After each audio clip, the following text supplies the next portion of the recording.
Hello and a warm welcome to a very special podcast series, SheDiaries.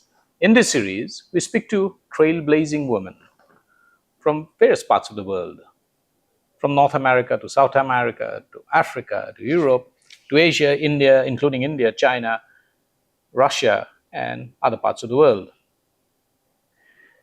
Their accomplishments are stories of inspiration.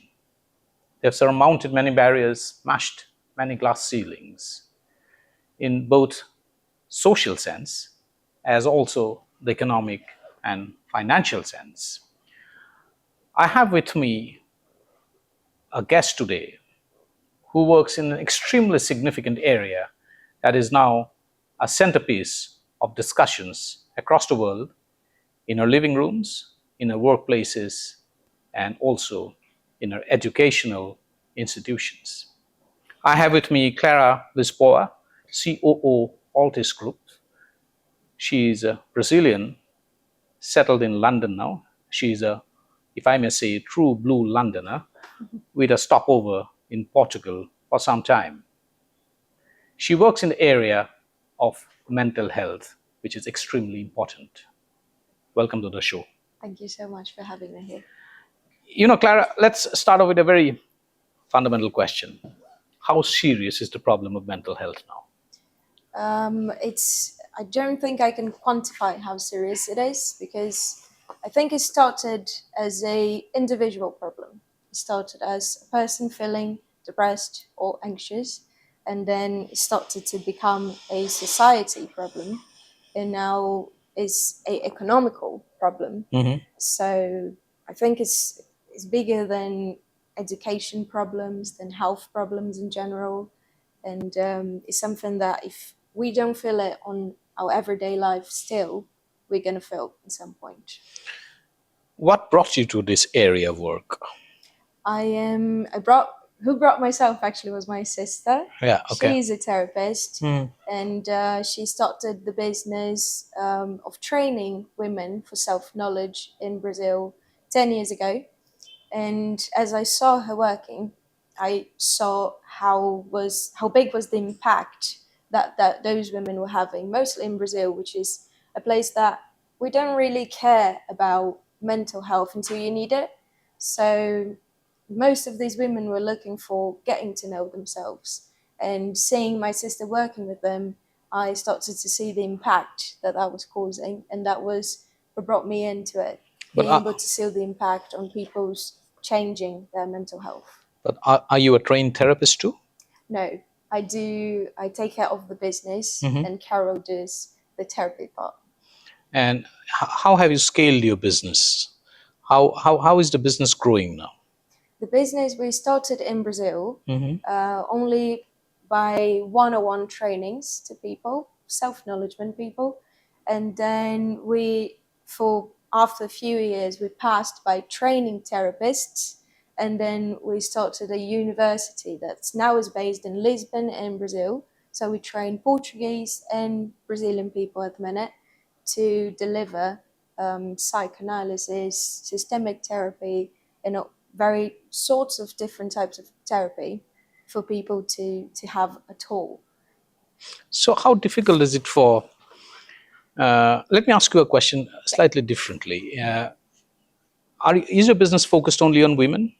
It's focused on women in general. And what kind of clients do you primarily attract? That's actually a funny question, because we spend a lot of time trying to understand who are our public.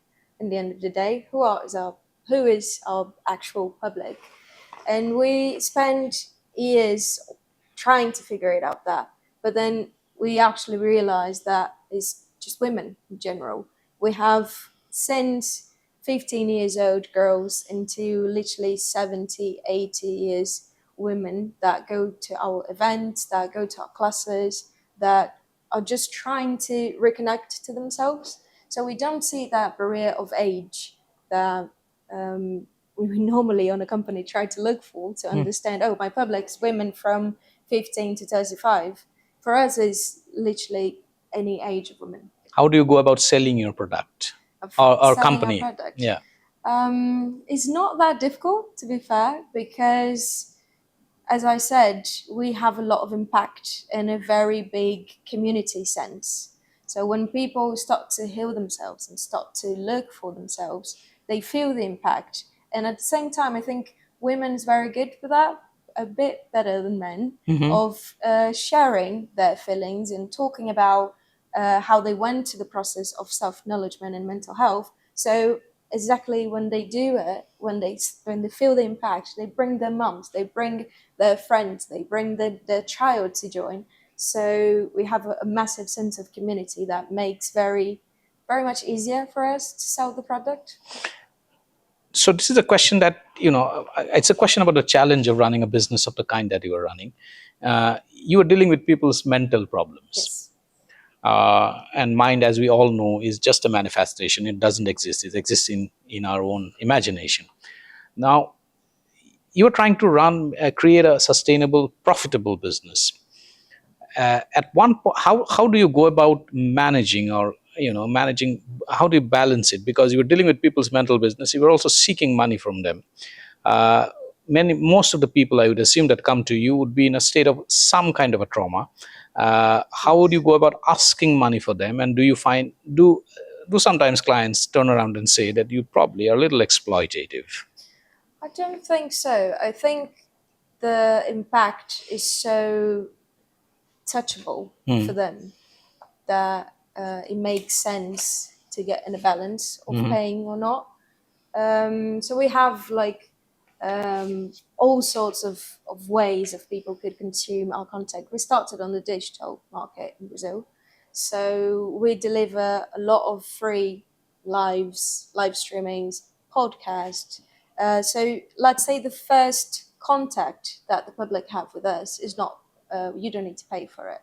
So when the public takes that action of, I'm going to pay for it, is when they take the decision of, I'm going to go deeper in it, because we already deliver a lot of conscience-based content for the first steps. Absolutely.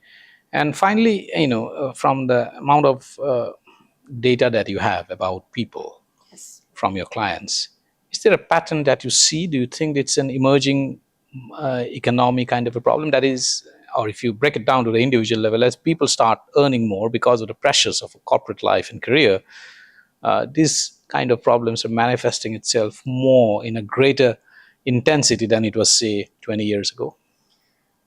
You mean correlating career with mental health issues? Right. I think I could not say something else, but obviously, because we are just surrounded by comparison all the time. So with social media, we are all the time comparing ourselves, and women has this very strong, because we are all the time comparing our bodies, comparing our jobs, comparing how much you make, comparing everything on the internet. So of course, this make people feel anxious or depressed about the life they're having. So they need to seek and put their energy on work much more. When you have pressure for competitions, and you have pressure for the company, and you have sometimes goals that are not achievable for people, but on the end of the day, this is what the companies are asking for. So if you don't reach, someone else is going to reach it for you, or AI is going to reach for you, and you're going to be substitute very, very soon. So it's not easy for people to deal with that. So I think what we see for mental health crisis now is going to be much, much worse in 5 times, in 5 years, because all the boom of AI we're talking about now is going to increase people doubting themselves. Absolutely. And doubting who they are without their jobs. Or if a robot can do what I do much times quicker, what do I serve for? So I think people will start to ask themselves that a lot. What do I do? Who I am without my work? Who I am without my title? Who I am without my job? Because now some robot does it 10 times better than me. So of course, I think it's increasing a lot. But let's end this conversation on a positive note. How do you think we can get around this? I think we just need to improve the look on companies, on governments to really see what is to be human and what I don't think one thing will avoid the other. I think AI is amazing and we use it a lot on the company. I say to people that work with me, you should use this to improve your work, but not to replace you. And I think people will start to see that they need to look into their creativity, into their instincts and things that make them different from the machines. So I think this is the point. Absolutely. Thank you so much, Clara, You're welcome. for taking the time out and dropping by to have this conversation.